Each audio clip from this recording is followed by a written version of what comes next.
नमस्कार, म मनोहरी थापा। सङ्घीय संसदको विघटनपछि अहिले मुलुकको राजनीति, संसदीय निर्वाचन, संसद पुनर्स्थापना र नेकपा पार्टी विभाजनको विषयले तरङ्गित बनेको छ। यो संसद विघटनपछि मूलतः स्थानीय तहमा यसको असर, यसको प्रभाव कस्तो परिरहेको छ, यसका बारेमा कुराकानी गर्नका लागि आज हामीसँग हुनुहुन्छ लुम्बिनी प्रदेश तुलसीपुर उपमहानगरपालिकाका प्रमुख घनश्याम पाण्डे। आज हामी यही विषयमा केन्द्रित रहेर कुराकानी गर्दैछौँ। यहाँलाई कार्यक्रममा स्वागत छ। धन्यवाद छ मनोहरीजी। यो एक प्रकारको एकाएक संसद विघटन भयो। हजुर, संसद विघटन भएको पनि केही समय व्यतीत भइरहेका छ र विभिन्न प्रकारका अड्कलबाजीहरू, अनुमानहरू पनि भइरहेछन्। यसको असर स्थानीय तहमा यहाँ त्यहाँको एउटा प्रमुख भएको नाताले कस्तो असर परिरहेछ, के चर्चा परिचर्चा हुँदैछ? अब यसलाई खास गर्न स्थानीय सरकारको हिसाबले हेर्ने हो भने यो अहिले प्रतिनिधि सभाको विघटनले खासै असर स्थानीय सरकारलाई पार्दैन। मूलतः नेपालको संविधानले स्थानीय सरकारलाई पनि तीन तहको सरकार मध्येमा एउटा सरकारको रूपमा चाहिँ नि मान्यता दिएको छ र त्यो सरकार अथवा स्थानीय तहमा संविधानले नै कानुन बनाउने, कानुनको कार्यान्वयन गर्ने र न्यायिक निरूपण समेतको चाहिँ नि न्यायिक समिति सहितको व्यवस्था भएको हुनाले संवैधानिक रूपमा स्थानीय सरकारलाई यसले कुनै असर गर्दैन। र नेपालको संविधानमा एउटा यस्तो रमाइलो व्यवस्था भएको छ, प्रधानमन्त्रीको पद जान सक्छ, मुख्यमन्त्रीको पद जान सक्छ, त्यसका सांसदहरूको पद जान सक्छ, तर स्थानीय सरकारका प्रमुखको, उपप्रमुखको, वडाध्यक्षको, सदस्यको पद जाँदैन जबसम्म राजीनामा दिइँदैन वा उहाँहरूको मृत्यु हुँदैन वा फौजदारी मुद्दा लाग्दैन। त्यसैले अहिलेको राजनीतिक घटनाक्रमले संवैधानिक रूपमा स्थानीय सरकारलाई कुनै असर गर्दैन। तर राजनीतिक संस्था भएको हुनाले स्थानीय सरकार सञ्चालनका निम्ति, स्थानीय सरकारलाई थप अधिकार सम्पन्न बनाउनका निम्ति, सङ्घीयता कार्यान्वयनका निम्ति, साझा सूचीमा रहेका कानुनहरू निर्माणका निम्ति प्रतिनिधि सभाले चाहिँ नि महत्त्वपूर्ण भूमिका खेल्ने भएको हुनाले कतिपय कानुनको अभाव चाहिँ नि यसले सिर्जना गर्न सक्छ। तर यो स्थानीय सरकारलाई एउटा अवसर के हो भने हिजो 3 वर्षसम्म यो संसदले स्थानीय सरकारलाई बलियो बनाउने र कानुन बनाउन सकेन। अब निर्वाचन पछि बन्ने संसदले अझ प्रगतिशील, अझ राम्रो कानुन बनाएर स्थानीय सरकारलाई सङ्घीयता कार्यान्वयनमा शक्तिशाली बनाउने अवसर चाहिँ प्रदान गरेछ। यो कुरा यहाँले भनिरहँदा यावत चर्चामा छ कि संसद विघटनको अवस्था जायज थियो अथवा यो गर्नै पर्ने अवस्था थियो, यसको अरू विकल्पहरू केही थिएनन्? यहाँलाई के लाग्छ? अब यसको विकल्पका विषयमा सम्मानित सर्वोच्च अदालतमा र चाहिँ नि त्यसको चाहिँ नि संवैधानिक अदालतमा पुगिसकेको अवस्था हुनाले यसको वैधता जाँच्नका निम्ति सम्मानित अदालतले निर्णय गर्नेछ। तर राजनीतिक रूपमा यो ठिक यस मानेमा छ कि मुलुकको प्रधानमन्त्रीले, कार्यकारी प्रमुखले मैले सत्ता सञ्चालन गर्नका निम्ति बाह्य वा आन्तरिक कारणले बाधा अर्चन पर्यो र त्यो बाधा अर्चन फुकाउनका निम्ति म जनताको बिचमा जान्छु भन्ने कुरा लोकतन्त्रका निम्ति सबैभन्दा सुन्दर पक्ष हो। र लोकतन्त्रलाई विश्वास गर्नेहरूले निर्वाचन एउटा महान पर्व हो, त्यसलाई स्वीकार्ने, जनताको बिचमा जाने र जनताको ताजा मत ल्याएर अघि बढ्ने, त्यो मुलुकका निम्ति पनि, लोकतन्त्रका निम्ति, पार्टीहरूका निम्ति पनि सुवर्ण अवसर चाहिँ हो।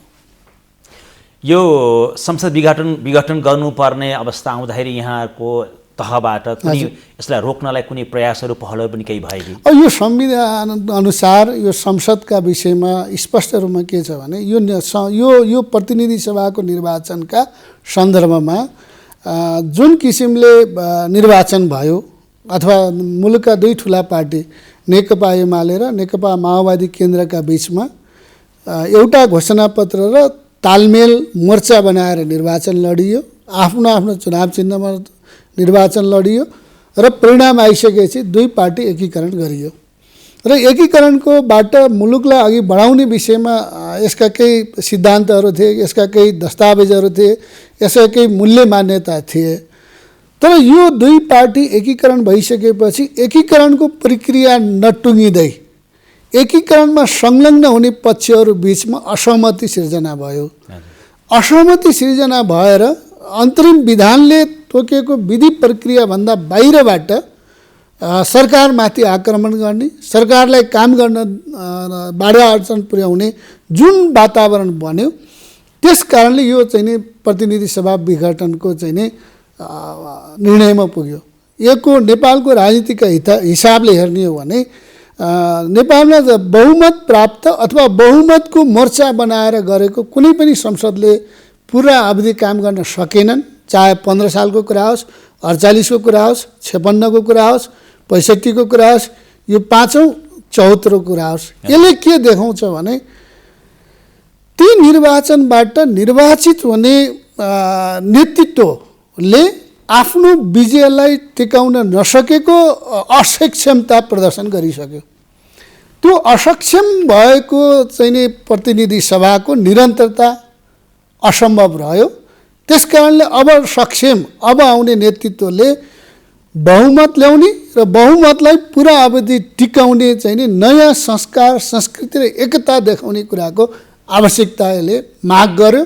यो राजनीतिक रूपमा, ऐतिहासिक रूपमा महत्त्वपूर्ण माग हो र अब त्यो बाटोतिर अघि बढ्छ भन्ने कुरामा मलाई विश्वास छ। तर यो कुरा यहाँले भनिरहँदा झन्डै 2/3 भन्दा बढी बहुमतको सरकारबाट आम नागरिकले, आम जनताले त अहिले त समृद्धि, शान्ति र सुखी नेपालको कल्पना गरेका थिए नि त। यो जनताले अहिलेको निर्वाचन चाहेको हो र? होइन, निर्वाचन भनेको के हो भने यो दसैँ तिहार जस्तो होइन, जो चाहिँ क्यालेन्डरमा लेखेको जस्तो कुरा होइन। राजनीति त्यस्तो हुँदैन।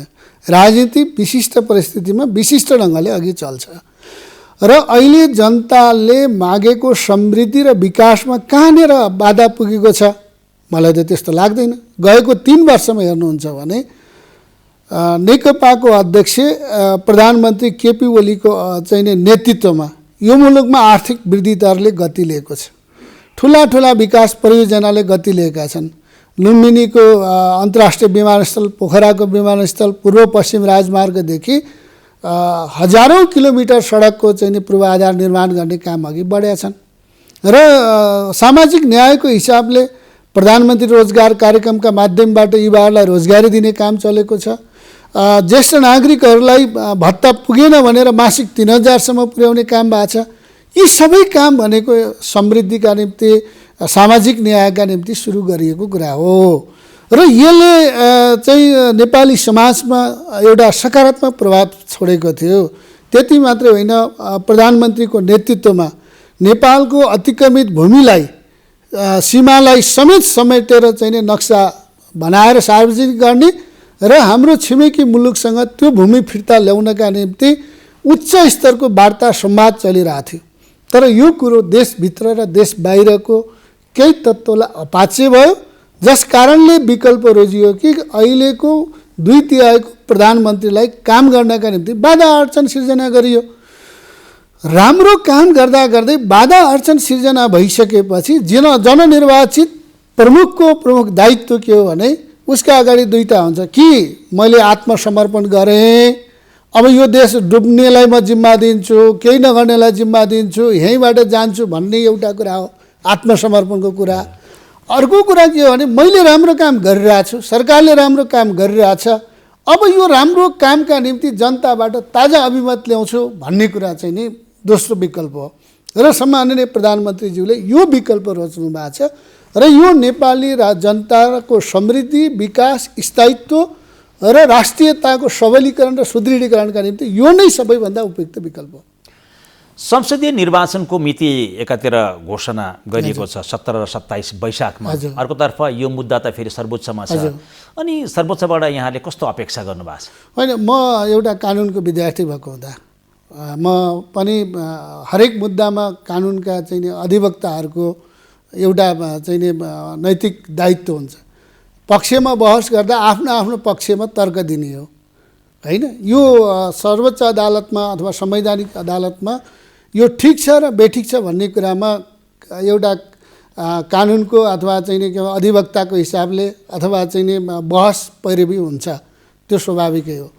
र अहिलेको संविधानभित्रबाट हेर्दाखेरि अब नेपालको सबै कुरा संविधानको भित्रबाट निर्णय हुन्छन् वा अहिलेको संविधानले व्याख्या गर्ने कुरा, सर्वोच्च अदालतले व्याख्या गर्ने कुरा संविधानको, किनभने सर्वोच्च अदालतले त्यो कुरा व्याख्यामा पठाइसक्यो। अब संवैधानिक अदालतमा गइसकेपछि संवैधानिक अदालतले यसको व्याख्या गर्छ र यो व्याख्या गर्दाखेरि मेरो जहाँसम्म विश्वास छ प्रधानमन्त्रीले बहुमतको जुन 2/3 बहुमतको सरकार हुँदाहुँदै उहाँको विकल्पमा बाँकी रहेको चाहिँ 36% सरकार बनाउने अवस्था थिएन। त्यो 36% चाहिँ संसदको सङ्ख्याले सरकार बनाउने अवस्था नभएका कारणले 64% को चाहिँ समर्थन प्राप्त प्रधानमन्त्रीले निर्वाचनमा जानको विकल्प थिएन। त्यसकारणले यो विकल्प नै अहिले मलाई विश्वास लाग्छ संविधानले व्याख्या गर्छ र त्यो पाटोमा म अहिले कानुनको एउटा चाहिँ विद्यार्थीको हिसाबले मैले त्यसमा जोड गर्छु। तर यो सम्मानित अदालतको विषय भएको हुनाले सम्मानित अदालतले यसलाई व्याख्या गर्ला, विश्लेषण गर्ला, निष्कर्ष निकाल्ला भन्ने कुरा चाहिँ मेरो विश्वास छ। दोस्रो कुरा के विगतको इतिहास हेरौँ, सबै कुरो चाहिँ संविधानमा लेखेर भएको थियो र? राजनीतिक निर्णयले पनि भएका छन् कति कुरा, त्यसले वैधता प्राप्त गरेको छ। हामीले 62-63 को जनआन्दोलनपछि संसदको पुनर्स्थापना भयो, त्यो कुनै अदालतले निर्णय गरेर भएको विषय थिएन, त्यो त राजनीतिक निर्णय थियो। हामीले हिजो जनयुद्धमा चाहिँ लडेका साथीहरूलाई एकाएक तपाईँ माननीय हुनुभयो भनेर कागजमा लेखेर दिएर माननीय बनायौँ, अन्तरिम संसद बनायौँ। त्यो राजनीतिक लेजिटिमेसीको कुरा थियो, राजनीतिक वैधताको विषय थियो। त्यसैले यहाँनिर मैले उठाउनु खोजेको के हो भने सम्माननीय प्रधानमन्त्रीले चालेको कदमले जसको सदर चाहिँ सम्माननीय राष्ट्रपतिज्यूबाट भइसकेको अवस्थामा यो राजनीतिक वैधता यसले प्राप्त गर्यो। जनतालाई अब निर्वाचनको चाहिँ महाअभियानमा परिचालन गर्ने, राजनीतिक दलहरू निर्वाचनमा आफ्ना एजेन्डाहरू लिने, हार जित भन्ने कुरा राजनीतिमा हुन्छ, त्यसलाई स्वीकार्ने अहिलेको चाहिँ राजनीतिक दलहरूका निम्ति यो सबैभन्दा महत्त्वपूर्ण कार्यभार हो भन्ने मलाई लाग्छ र अब मुलुक यही बाटोमा पर्छ। तर देशको प्रमुख प्रतिपक्षी दल नेपाली काङ्ग्रेसले देशव्यापी रूपमा आन्दोलनको घोषणा पनि गरिसकेको छ।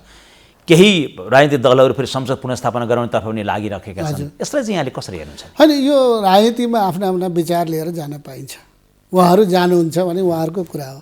तर मैले नबुझेको एउटा अचम्मको विषय के हो भने प्रमुख प्रतिपक्षी दलले त जहिले पनि के भने ऊ वैकल्पिक निर्वाचनका निम्ति तयार हुनुपर्ने हो।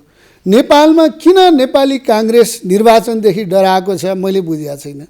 होइन, उसले अहिले पनि जनतामा गएर चुनाव जित्न सक्दैन कि भन्ने भूतले उसलाई काम गरेछ।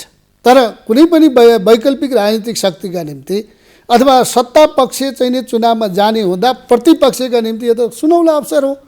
उहाँहरू त जनताका बिचमा गएर मत लिएर उहाँलाई सरकार बनाउने अवसर प्राप्त भयो र जुन चाहिँ के भन्दाखेरि एक किसिमले उहाँहरूलाई चाहिँ एडभान्समा अग्रिम रूपमा प्राप्त भएको छ, त्यो कुरो उहाँहरूले उपयोग गर्नुपर्ने, त्यो सक्नु भएको छैन, उहाँहरूको कमजोरी हो जस्तो लाग्छ। र मलाई के विश्वास छ भने संसदको चाहिँ वैधता अथवा संसदको पुनर्स्थापनाको विषय सम्मानित अदालतमा गइसकेपछि यसलाई प्रभावित गर्ने गर्न यसको पक्ष र विपक्षमा नारा जुलुस गर्नु आवश्यक छैन। त्यो समयको बर्बादी हो र त्यो चाहिँ उत्पादन समयको खर्चको कुरा मात्रै हो। यसलाई हामी एउटा लोकतन्त्रवादी व्यक्तिका हिसाबले, लोकतान्त्रिक चरित्रका हिसाबले हामीले चाहिँ सम्मानित अदालतमा विचाराधीन मुद्दामा सडकमा गएर सङ्घर्ष गर्नु अनुपयुक्त छ। यो गर्न हुँदैन र यसले चाहिँ सही मान्यता पनि स्थापित गर्दैन। भनेपछि यो अब 2/3 बहुमतको सरकार चलाइरहेको नेकपा पार्टी हजुर अब कमजोर हुने भयो होइन? मलाई कमजोर छ भन्ने विभाजन हुने भयो। विभाजन अहिलेसम्म छैन। यसको अन्तरिम विधान अनुसार यो पार्टीका अध्यक्ष दुवैजना हुनुहुन्छ। प्रथम अध्यक्ष केपी शर्मा ओली जो अहिले प्रधानमन्त्री पनि हुनुहुन्छ, उहाँ त्यसको अध्यक्ष हुनुहुन्छ।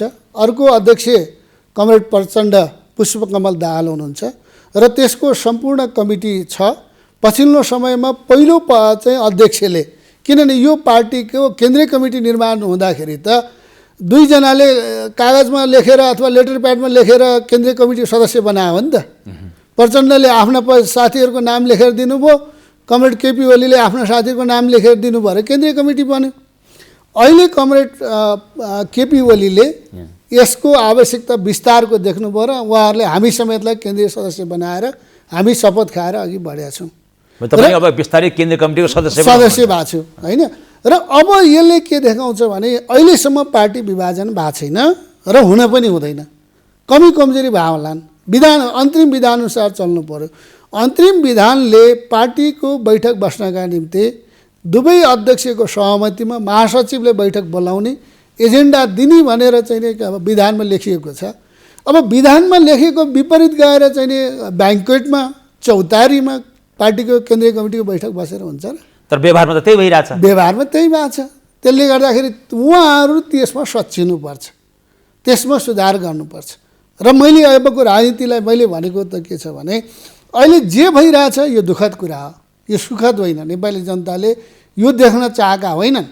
तर राजनीतिक शक्ति सङ्घर्षका हिसाबले जे भयो यसलाई आत्मालोचना गर्दै कमरेड पुष्पकमल दाहाल प्रचण्ड, माधव कुमार नेपाल र केपी शर्मा ओलीले एकीकृत जुन हाम्रो नेपाल कम्युनिस्ट पार्टी नेकपा छ त्यसलाई पुनः एउटै ढिक्का बनाएर चलाउनु पर्छ। र त्यो चलाउनका निम्ति दुवै एक ठाउँमा आएर अब वैशाख 17 गते र 27 गतेको जुन चाहिँ आम निर्वाचनको घोषणा भएको छ, यो निर्वाचन पछि हामीले फेरि चाहिँ के भन्दाखेरि अब समृद्धिको एजेन्डा हामी यसरी जान्छौँ भनेर जनताको बिचमा जानको विकल्प छैन। अब त्यो त यहाँको एउटा पवित्र विचार होइन, अब अथवा यहाँको आफ्नो विचार निजी विचार भयो। तर व्यवहारले त्यसो देखाउँदैन।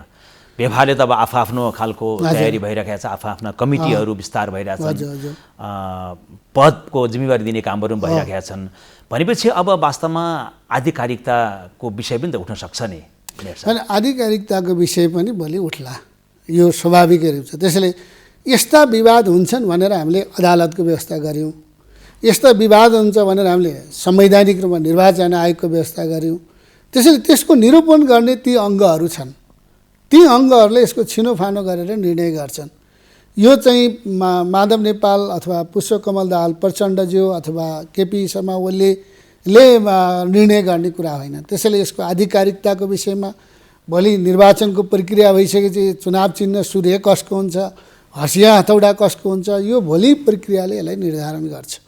तर आजको विषय के हो भने प्रतिनिधि सभा विघटन भएको छ र यो विघटनलाई राजनीतिक दृष्टिकोणले हेर्दाखेरि यो उपयुक्त छ, लोकतान्त्रिक छ र जननिर्वाचित प्रधानमन्त्रीले 2/3 नजिकमा भएको प्रधानमन्त्रीले मैले काम गर्ने मौका पाइनँ, त्यसकारण म निर्वाचनमा जान्छु भन्नु चाहिँ नि के भन्दाखेरि सान्दर्भिक छ, उपयुक्त छ र अब यसलाई प्रयोग गरेर जानुपर्छ। कमी कमजोरीका हिसाबले मैले यसलाई कहिलेकाहीँ के भन्छु भने हामी गाडी चलाउँदाखेरि गाडी धेरै दौडायौँ भने कुनै गाडी 2 वर्षसम्म पनि ओभरहोलिङ गर्नु पर्दैन, त्यसलाई चाहिँ नि के भन्दाखेरि मर्मत गर्नु पर्दैन।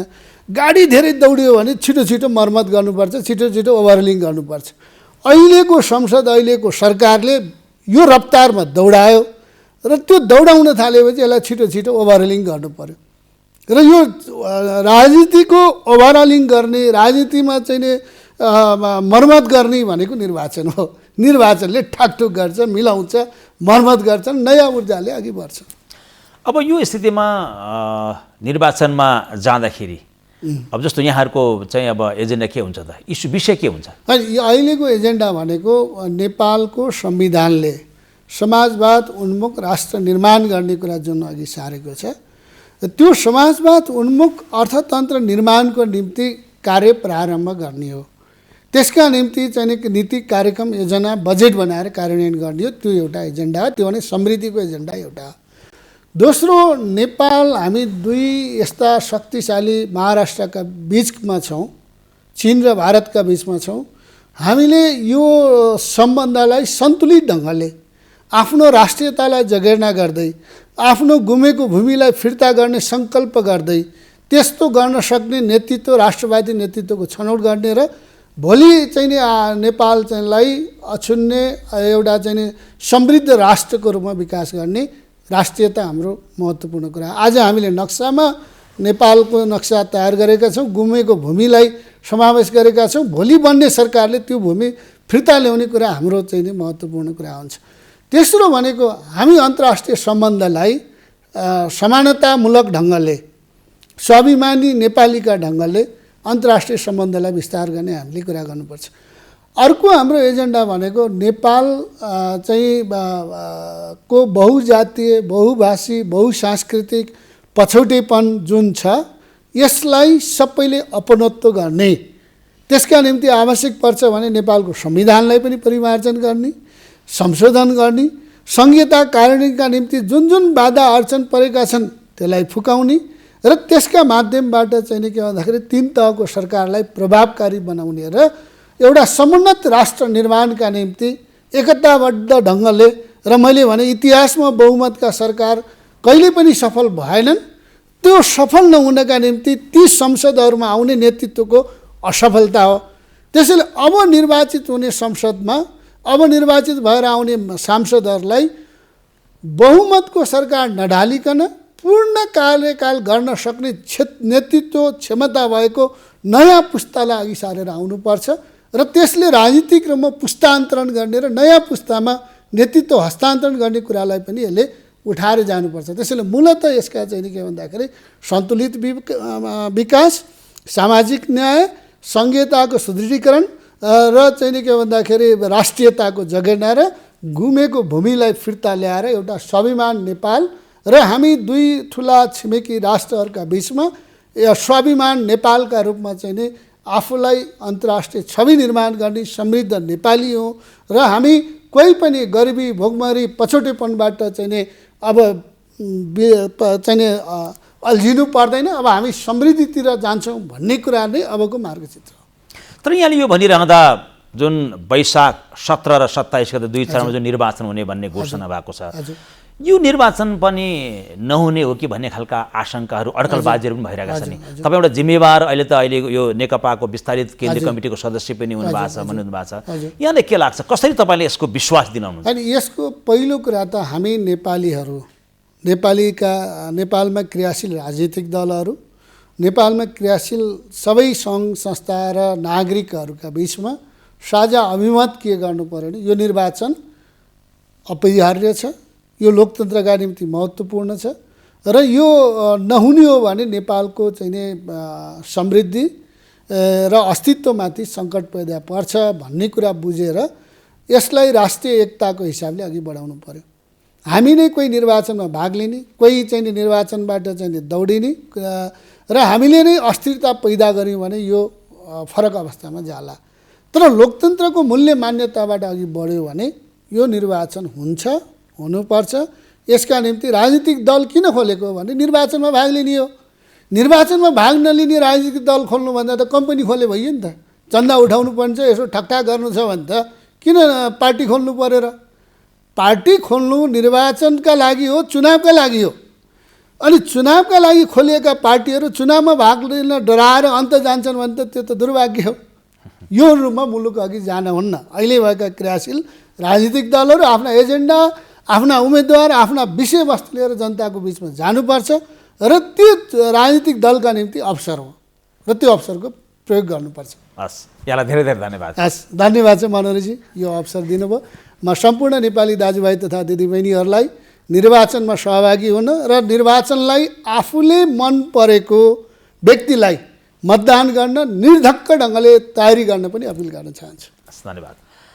दर्शकवृन्द, हामीले कुराकानी गऱ्यौँ लुम्बिनी प्रदेश तुलसीपुर उपमहानगरपालिकाका प्रमुख घनश्याम पाण्डेसँग र अहिलेको जुन यो संसद विघटनपछि यसको प्रभाव स्थानीय तहमा र स्थानीय तहको सरकारसम्म कस्तो परेको छ र उहाँहरूको विचार कस्तो छ भन्ने बारेमा उहाँले केही आफ्ना विचारहरू व्यक्त गर्नुभयो। हवस् त, यसका साथै आज यो कार्यक्रम यहीँ पुर्याउँछ। म पनि बिदा माग्छु। नमस्कार।